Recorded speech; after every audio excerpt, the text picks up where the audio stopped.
What's up, everyone? Welcome back to my channel. The Oscars are just a couple of days away, so here is my own personal ranking of all of the Best Picture nominees. Now, this is not based on who should win, but based on what movies I enjoyed the most as far as personal entertainment. Someone has to be at the bottom. We only have 8 nominees. However, they're all great movies in their own right. They all deserve to be recognized in the Oscars for Best Picture. None of them are a bad movie, quote unquote. So let me know. I'm curious. Let me know down below where these movies fall in your own personal ranking. Let's start at number 8 at the very bottom, of course. For me, if you guys know me, and I think you do, you've been watching me for a while, it is Mank. I have talked about this movie so many times.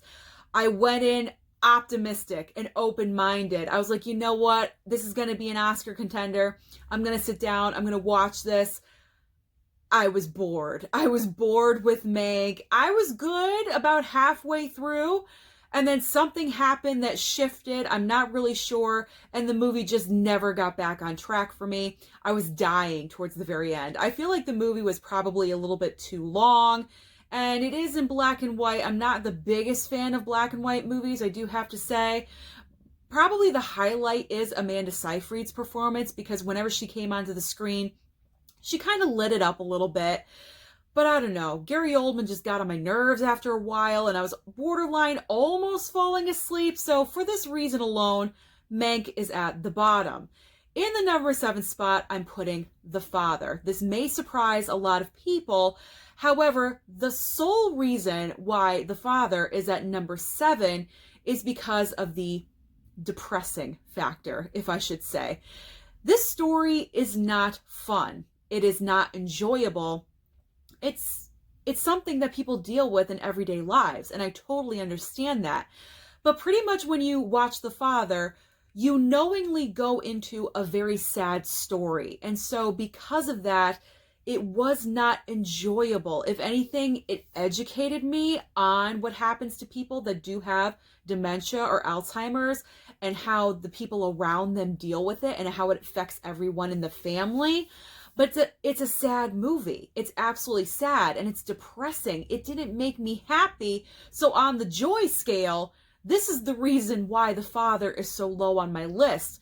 But Anthony Hopkins delivers the performance of a lifetime. It's absolutely phenomenal. I'm just not sure how rewatchable The Father is for me. I'm not even sure if I'm going to buy it on Blu-ray or not when it comes out, because am I really going to go for it all the time? I don't know. Probably not. I don't think so. So because of this, all of these reasons, it's at number 7.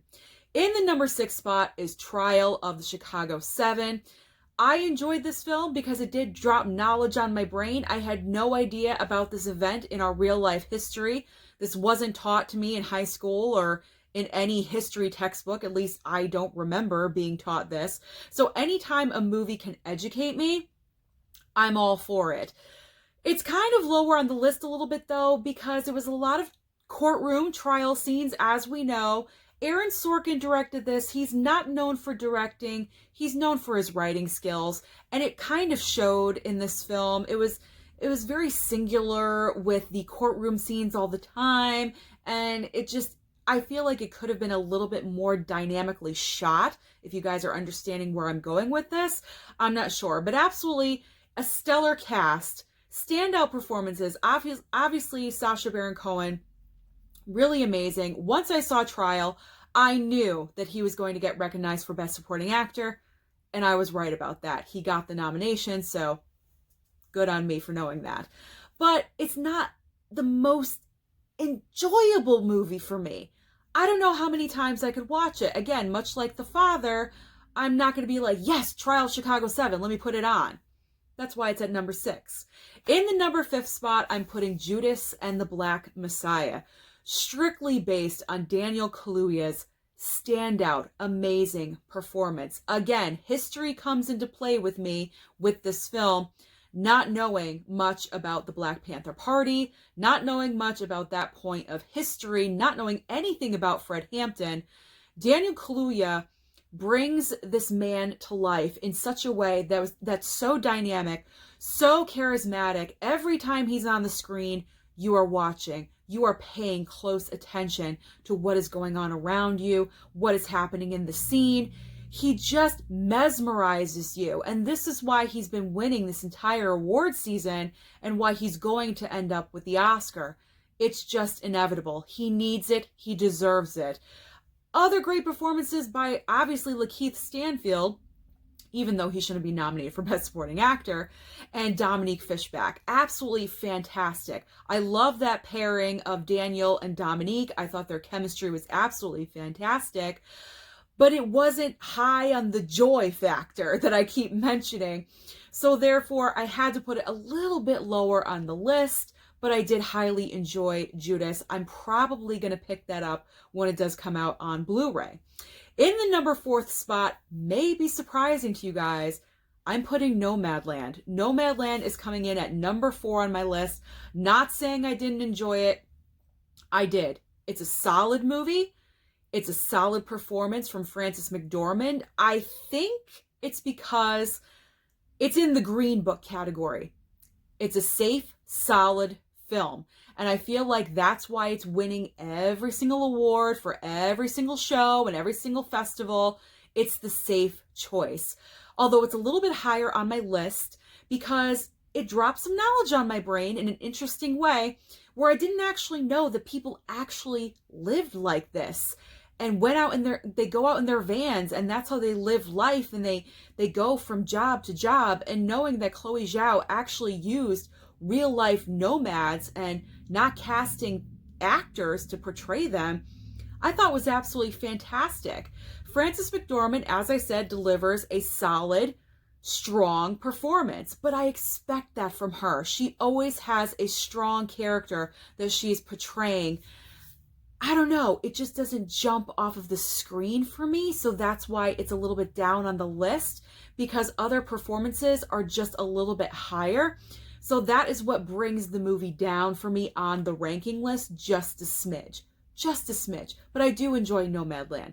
I'm probably going to pick it up on Blu-ray. In the number 3 spot is the movie that I just watched maybe about a week ago, and I'm so glad that I did, Minari. Minari jumped to the number 3 spot. How is this possible? Alan Kim and Ya Jun-yeon. That is how it's possible. These two actors, their chemistry together was absolutely fantastic. This small movie about a Korean family wanting to make it in America, having their own farm, having their own business, that's their dream, but then they're having marital troubles about that. They don't really see eye to eye about what they're doing. And then you have their children.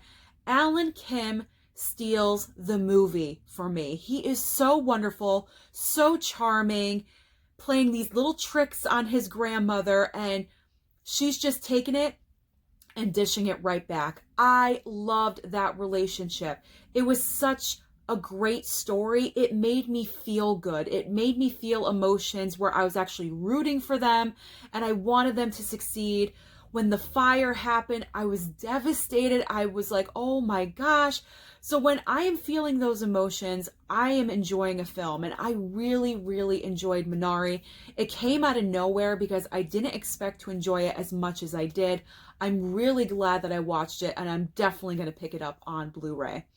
In the runner-up spot, I'm sure you are wondering, ooh, which one is in the number 2 spot?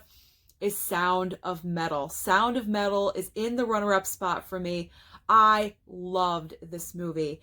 Anytime you have your lead character trying to overcome something so life-altering, you're rooting for them and you want them to succeed.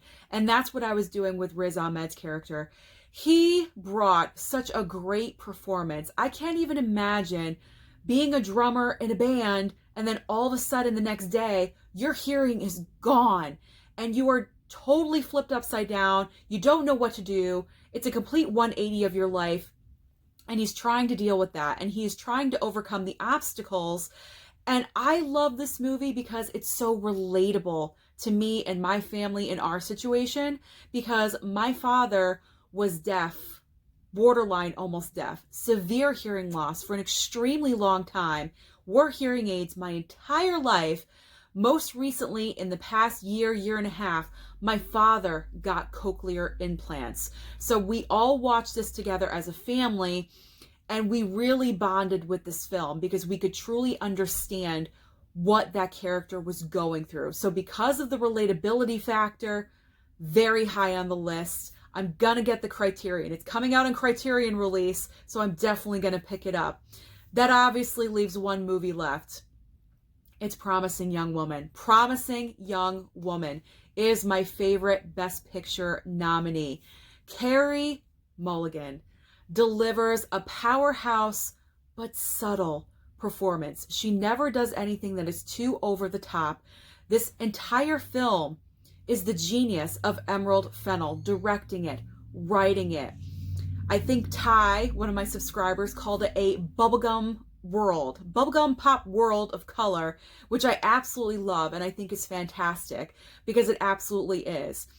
It's such an original and amazing idea because every woman has wanted to get some kind of revenge in some way, somehow. And I feel like we kind of identify with Carey Mulligan's character, and we want to like live through her and what she's doing and what she's accomplishing, but she's doing it for a bigger purpose. She wants the memory of her best friend to live on and be valid, and she wants those abusers to be brought to justice. And the fact that she is willing to sacrifice herself to capture those that did her best friend wrong is absolutely amazing. And the definition of a best friend, by the way. This movie just completely gives me a good time feel. Not like joyful, like the movie is so joyful. It does have serious, beyond serious moments. It's a very serious topic.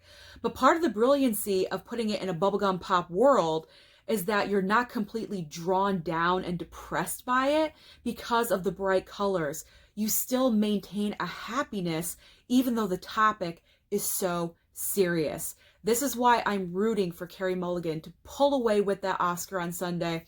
I'm truly rooting for her. I love Promising Young Woman. Fantastic film. I already bought the Blu-ray. What am I talking about? I'm going to pick it up. I already bought it. It's so rewatchable. I hope you guys love it too. So that is my ranking of the Best Picture nominees. Like I said, let me know down below, where do they fall on your list?